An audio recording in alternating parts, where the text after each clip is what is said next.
Nesta semana nós celebramos com toda a igreja a festa de São Mateus, apóstolo e evangelista. E hoje tenho a alegria de receber aqui no nosso estúdio o professor Denis, estudioso de Sagrada Escritura, que vai nos falar sobre a importância, o significado de Mateus na vida da igreja, na vida dos primeiros cristãos. Bom dia, professor, seja bem-vindo. Bom dia, padre, bom dia, Dani, muito obrigado sempre pela boa acolhida, que é sempre bom estar na casa da mãe. Uma alegria. E nós vamos começar a entender o significado de São Mateus na vida da igreja, na vida dos primeiros cristãos, com um chamado, com a vocação que ele recebeu do próprio Jesus. Vamos ver o que o VT nos mostra sobre a vocação de Mateus. Saindo dali, Jesus viu um homem chamado Mateus, sentado à banca de impostos e disse-lhe: "Segue-me." Ele se levantou e o seguiu. Estando Jesus à mesa em casa, chegaram muitos publicanos e pecadores e sentaram-se à mesa com ele e com os seus discípulos. Os fariseus, vendo isto, perguntaram aos discípulos: "Por que o vosso mestre come com os publicanos e pecadores?" Jesus ouviu-os e respondeu: "Não são os que têm saúde que precisam de médico, mas os doentes. Ide aprender o que significa: prefiro a misericórdia ao sacrifício. Com efeito, não vim chamar os justos, mas os pecadores."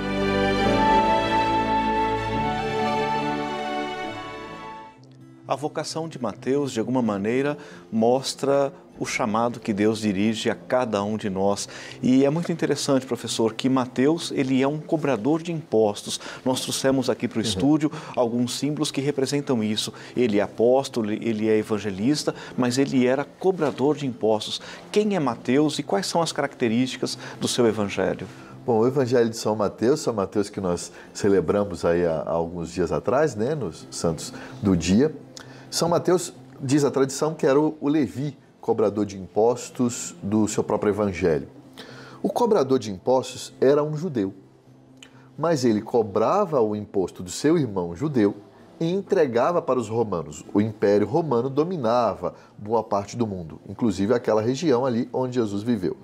Então, um cobrador de impostos, ele era, de certo modo, odiado pelo seu irmão judeu. Era considerado um inimigo do povo, né, professor? Exatamente, porque ele tirava dinheiro do seu irmão judeu e entregava para os dominadores romanos. Então ele ficava num limbo, porque ele ia lá conversar com os judeus falavam assim: não, você não é nosso irmão, sai daqui, vai lá falar com os romanos, você está cobrando imposto e entregando para eles. Ele ia lá no romano e os romanos falavam assim: mas o que você está fazendo aqui? Você não é romano? Vai lá ficar com o seu irmão judeu. Então ele não fica nem lá nem cá. Era o famoso texto do Apocalipse, né? Eu te quero quente ou frio, morno, eu te vomito. Esse é ser vomitado, jogado de um lado para o outro. E, em geral, o cobrador de impostos era também visto com certo preconceito, porque tinha ali uma fama também de desonestidade, Exato. de talvez cobrar um pouco além do devido, não é? Porque geralmente ele tinha uma taxa fixa para passar para os romanos. Como é que ele lucrava? Cobrando a mais do seu irmão judeu.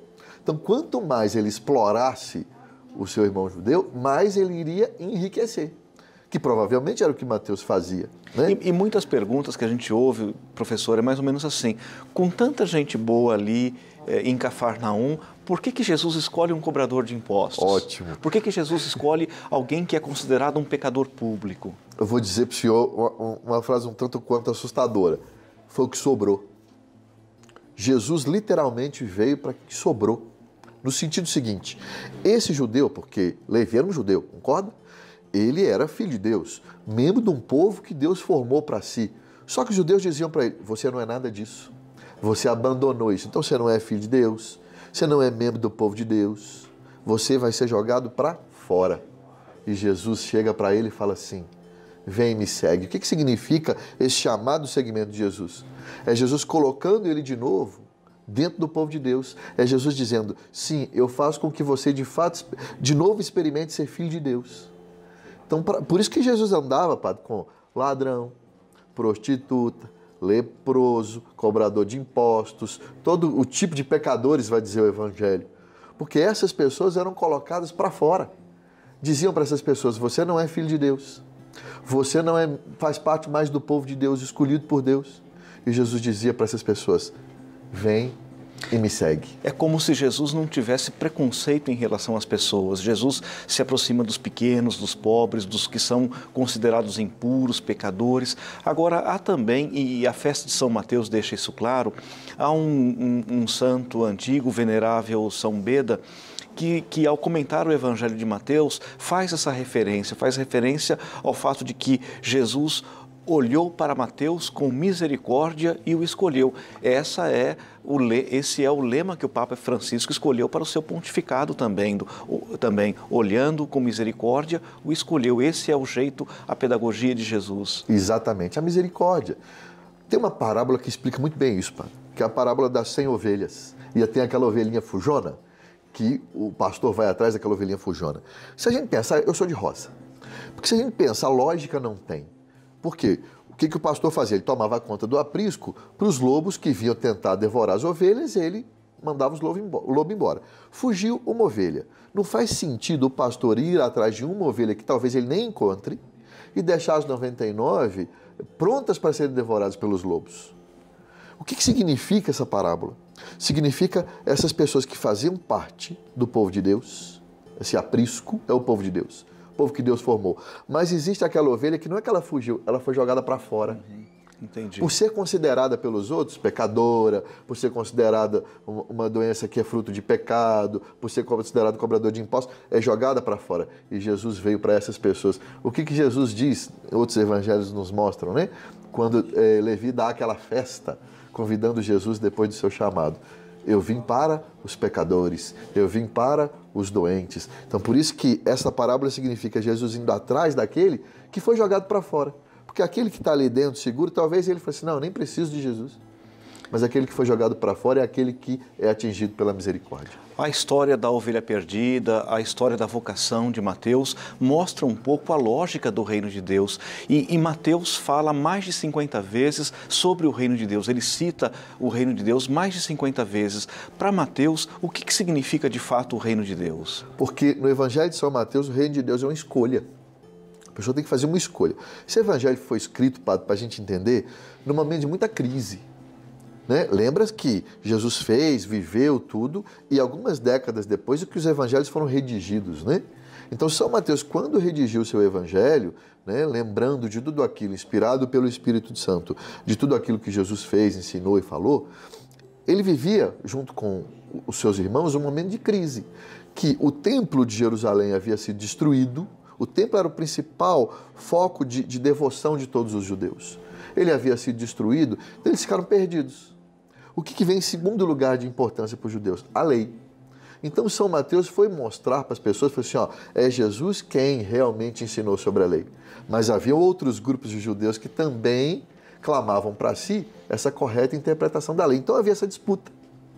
E os cristãos diziam, não, é Jesus que realmente interpretou a lei. Só que eles eram perseguidos por causa disso. E eles sofriam uma série de consequências. Inclusive consequências financeiras, consequências sociais, consequências políticas, pelos grupos maiores que queriam dominar o entendimento e o ensino da lei. Professor, o Evangelho de Mateus, os estudiosos da Bíblia dizem isso, o Evangelho de Mateus ele foi escrito preferencialmente para o público judaico, Exato. para os judeus. O público-alvo, a gente pode dizer assim, o público-alvo de Mateus eram os judeus. Mateus tem um estilo de escrita que parece mais na linha da catequese do que na linha da biografia. Mais do que uma biografia de Jesus, Mateus parece que quer construir uma catequese completa sobre quem é Jesus. Exatamente por isso, porque aqui sobrou a lei, né, como eu disse. E aí, o que São Mateus está mostrando durante todo o seu evangelho? Jesus ensinando a lei. Então, é uma catequese, porque é a catequese de Jesus. Jesus ensinar sobre a lei é a catequese de Jesus. É Jesus ensinando a viver a partir da correta interpretação da lei que já tinha sido dada para os judeus. Por isso que esse evangelho é voltado para quem tem essa experiência da lei, que é o povo judeu. E como eu disse anteriormente, há as consequências disso para o povo que decide viver de acordo com o que Jesus ensinou sobre a lei, que são os cristãos no período de Mateus. Né? Por isso que eu disse que é uma escolha. Ou você escolhe viver como cristão, inclusive as consequências disso naquela época, toda a perseguição política, a perseguição financeira, a perseguição social, mas viver fiel ao que Jesus ensinou, ou você abre mão e vai seguir como, por exemplo, os escribas, os fariseus, que eram os grupos dominantes, e vai abandonar a mão do cristianismo. Por isso que é sempre uma escolha. Tem um texto que é crucial no Evangelho de São Mateus. Você não pode servir a dois senhores. Ou você vai ser cristão, de acordo com, de fato, o cristianismo e suas consequências, ou você vai ter que abrir mão e seguir como os grupos majoritários estão te ensinando a seguir. Escolher o reino, escolher a vida, esse é o projeto de Jesus, é também o convite de Mateus, que fala de Jesus a partir de quem cumpre de fato as profecias antigas. Essa é uma outra grande característica do Evangelho, dá a impressão que Mateus mostra Jesus como aquele que cumpre do começo ao fim todas as profecias antigas. Talvez por isso Mateus identifique Jesus como o novo Moisés. Exato, porque antes de mostrar Jesus como aquele que ensina sobre a lei, São Mateus precisa primeiro provar que Jesus é o Messias, aquele que for anunciado antes pelos profetas. Por isso existem tantas que a gente chama de profecias de cumprimento no Evangelho de São Mateus. É São Mateus mostrando, olha só, um profeta lá atrás anunciou que o Salvador faria isso e isso. Aí no Evangelho dele ele mostra Jesus fazendo. Olha só, o profeta lá atrás anunciou que o Salvador, o Messias, falaria sobre isso e isso. Olha Jesus fazendo isso. Então ele está provando para as pessoas, primeiro, que Jesus é o Messias, para a partir daí mostrar, é o Messias que ensina corretamente sobre a lei. Mateus, a gente sempre diz também, professor, que Mateus é um evangelista muito eclesial. Não que os outros não sejam, mas para a compreensão de Mateus, essa ideia da igreja, da assembleia, da eclesialidade é muito forte. É muito forte, primeiro por essa característica de catequese que o próprio evangelho tem. Tanto que nos primeiros séculos, o evangelho lido nas igrejas era o de Mateus, justamente por ter essa característica catequética e mais de ensino. Você está aprendendo o tempo todo sobre a lei. Vamos pegar um exemplo aqui, o Sermão da Montanha, que é o mais famoso. O que Jesus faz? Ouvistes o que foi dito. O que significa isso? Vocês já ouviram o que outros falaram sobre a lei. Eu agora vos digo. Então, eu agora vou ensinar corretamente sobre a lei.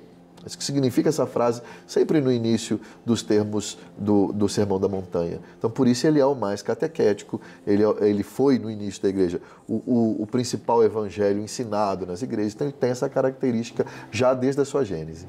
A gente sabe que os evangelistas, todos eles, com muita legitimidade, falam sobre Jesus, apresentam uma catequese própria sobre Jesus. E a gente sabe também que não é possível dizer que Mateus é melhor do que João, ou que João é melhor do que Marcos e assim por diante. Mas Mateus tem algumas características muito especiais, além de ter uma linguagem própria para os judeus. Qual outra característica a gente poderia destacar sobre o Evangelho de Mateus, professor?